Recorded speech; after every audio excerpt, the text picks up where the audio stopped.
Yes, so wave optics में lastly हमने diffraction और से diffraction whatever you pronounce वो हमने देख लिया है। ओके, अब हम डिफरेंस समझते हैं। लास्ट में हमने ग्राफ भी देखा था कि इंटेंसिटी कैसे जो हमारा पाथ डिफरेंस है उसके अकॉर्डिंगली चेंज हो रही है। तो एकदम सेंट्रल मैक्सिमा जो था वो बहुत ज्यादा ब्राइट था, फिर जैसे जैसे दूर जाते जाए, मतलब जैसे जैसे पाथ डिफरेंस बढ़ता जाएगा वैसे वैसे वो जो ब्राइटनेस है वो क्या होती जाएगी, डिम होती जाएगी। ओके, तो वो भी हमने देखा।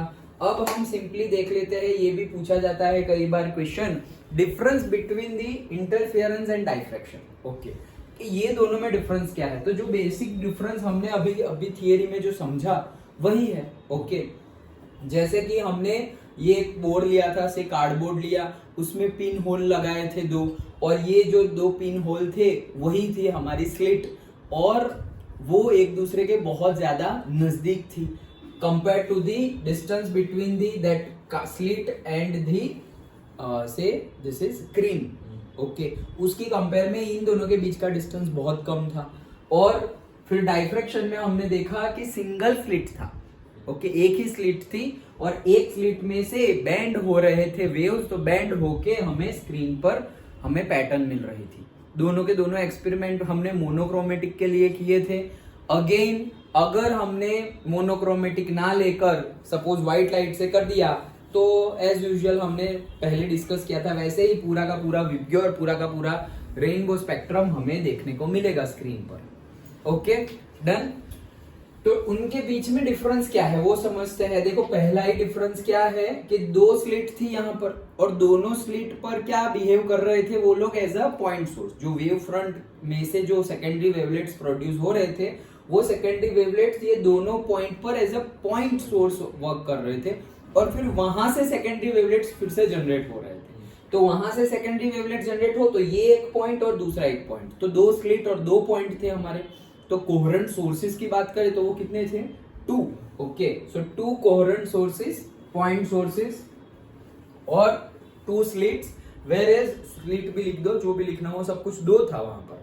और अगर हम डाइफ्रैक्शन की बात करें तो यहां पर हमारा प्लेन वेव फ्रंट आ रहा था और वो आके टकराया ये जो हमारी स्लिट है उसके एंड पॉइंट पर। ओके, वो टकराया तो पूरा का पूरा प्लेन आया यहाँ पर, तो पूरा का पूरा प्लेन आया, टकराया।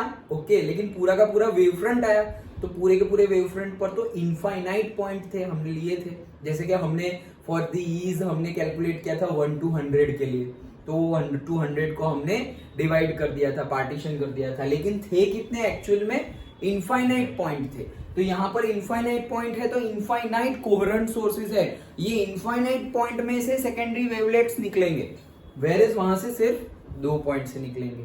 यहां पर एक ही स्लिट है, वहां पर 2 स्लिट थी। डन। ओके, तो ये था हमारा पहला। Second, width of the bright and the dark fringes were equal. ये तो हमें पता ही था, हमने ये डिराइव भी किया है, beta is equals to D lambda by D, ये हमने डिराइव भी किया था। तो ये क्या है, विड्थ, लैम्डा क्या था हमारी wavelength, wavelength in the sense path difference. Okay, and D by D, तो ये स्मॉल डी डिस्टेंस था, distance between the 2 slits, and capital D distance था, distance between the slit plane and the screen plane. Okay, ये distance था। So ये हमेशा fix था, bright fringes के लिए भी और डार्क फ्रिंजेस के लिए भी विड्थ हमें कितनी मिलती थी, डी लैम्डा बाई डी। तो वो हमें यहाँ मिली ब्राइट एंड डार्क फ्रिंजेस के लिए, दोनों के लिए जो विड्थ मिली वो क्या मिली थी, इक्वल मिली थी। Okay, where is here width of the bright fringes that is central maxima is unequal, वो तो अनइक्वल थी, पहले बहुत ज्यादा था और फिर क्या हो गया था, विड्थ कम होता गया था। ओके, पहले सेंट्रल मैक्सिमा सबसे ज्यादा था। Okay, so width of the bright fringes maxima is unequal, ये तो हमने देखा था। Okay, and lastly all bright fringes have equal intensity. सबकी देखो, एक तो विड्थ की बात की, एक तो इंटेंसिटी की, वहां पर डेरिवेशन में भी हमने वही 2 चीज की बात की थी। सो यहाँ पर जो इंटेंसिटी है वो इंटेंसिटी भी इक्वल थी, मतलब ये तुम्हें पूरा का डार्क सारे दिख रहे हैं और बीच में जहां जहां लाइट दिख रही है वो सारी की सारी लाइट की इंटेंसिटी क्या थी, सेम थी, इक्वल इंटेंसिटी। वेयर एज यहाँ पर इंटेंसिटी सेंट्रल मैक्सिमा में मैक्सिमम इंटेंसिटी थी, और फिर हमने कल ही डिस्कस किया था कि सपोज सेंट्रल मैक्सिमा पर से I0 थी तो फिर अगर तुम आगे बढ़े मतलब सेकंड नंबर की ब्राइट फ्रिंज, तो वहां पर हमने देखा था कि वो आ गया था I0/4, फिर I0/9, फिर I0/16, फिर I0/25। ओके, मतलब क्या है, जो मैक्सिमा पर जो ब्राइटनेस थी उसका 4th पार्ट हो गया, उसका 9th पार्ट हो गया, उसका 16th पार्ट हो गया, उतनी इंटेंसिटी कम हो गई थी। फॉर्मूला में भी हमने देखा था। यहाँ पे वो लिखने की जरूरत नहीं है, तुम्हें सिर्फ डायरेक्टली पॉइंट लिखना है कि इंटेंसिटी सेंट्रल मैक्सिमा की तो मैक्सिमम ही थी, बट फिर ऐसा नहीं है कि हमेशा वही इंटेंसिटी मिलेगी। वो क्या होगी, with the passage of path difference, जैसे जैसे पाथ डिफरेंस बढ़ेगा वैसे वैसे क्या होगा, इंटेंसिटी डाउन हो जाएगी, डिम हो जाएगी, डिक्रीज हो जाएगी। सो intensity of the central maxima is greater than that of the secondary maxima. जो सेकेंडरी मैक्सिमा होगा, जो थर्ड मैक्सिमा होगा, तो थर्ड मैक्सिमा फिर उससे भी ज्यादा ब्राइट कौन सा होगा, सेकेंडरी मैक्सिमा, और सबसे ज्यादा ब्राइट कौन सा होगा, सेंट्रल मैक्सिमा। मतलब सबकी इंटेंसिटी डिफरेंट डिफरेंट थी और मैक्सिमम इंटेंसिटी थी हमारी सेंट्रल मैक्सिमा। डन, सिंपल है। ओके, तो ये हमारा सिंपल सा टॉपिक था, difference between the interference and diffraction. समझ में आ गया? हमने इंटरफेरेंस पढ़ा, हमने डाइफ्रैक्शन भी डिटेल में पढ़ा, हमने डार्क फ्रिंजेस के बारे में भी पढ़ा, ब्राइट फ्रिंजेस के बारे में भी पढ़ा, और फॉर्मूला भी हमने याद रखे। जैसे हमने डिस्कस किया है वैसे ही सिंपल, जितना हो सके उतना सिंपल हम समझ रहे हैं, उतना सिंपल करके हम समझ रहे हैं। ओके, अदरवाइज यही चीज अगर तुम बुक में देखोगे डायरेक्टली, ओके, तो थोड़ा बहुत हौश लगेगा कि यार ये क्या हो गया, कहीं पे n+1 ले रहे हैं, कहीं पे n लैम्बडा ले रहे हैं।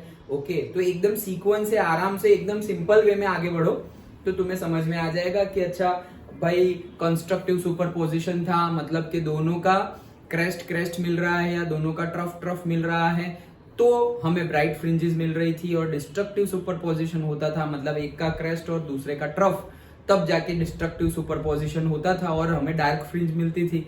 एंड फिर उसके पाथ डिफरेंस एंड उनके फेज डिफरेंस दोनों हमने डिस्कस किए थे।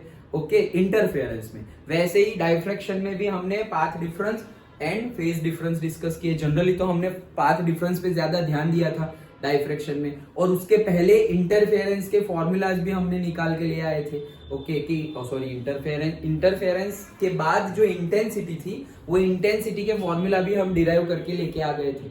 ओके, और फिर अभी हमने डिफरेंस समझा। तो सीक्वेंस में अच्छे से समझ तो लिया है हमने, फिर वैसे ही सीक्वेंस में उसको रिवाइज करना एकदम, मतलब सब कुछ एक साथ नहीं। पहले मतलब तुम पोलराइजेशन पहले पढ़ रहे हो और फिर लास्ट में पढ़ रहे हो इंटरफेरेंस, तो फिर मिक्सअप हो जाएगा। जैसे पढ़ रहे हो फिर हमेशा रिवीजन करो, तो भी वही सीक्वेंस में पढ़ते जाओ। ओके, तो पक्का भी हो जाएगा। उल्टा सीधा करोगे तो ऐसा नहीं है कि याद नहीं रहेगा, याद रहेगा, लेकिन वो थोड़ा मैशअप होने के चांसेस ज्यादा है। ओके, तो इससे अच्छा है जो सीक्वेंस में हमने समझा, और जो सीक्वेंस बुक में भी यही सीक्वेंस गिवन है। ओके, हमने सिर्फ थोड़ा बहुत सिंपल करके किया हुआ है।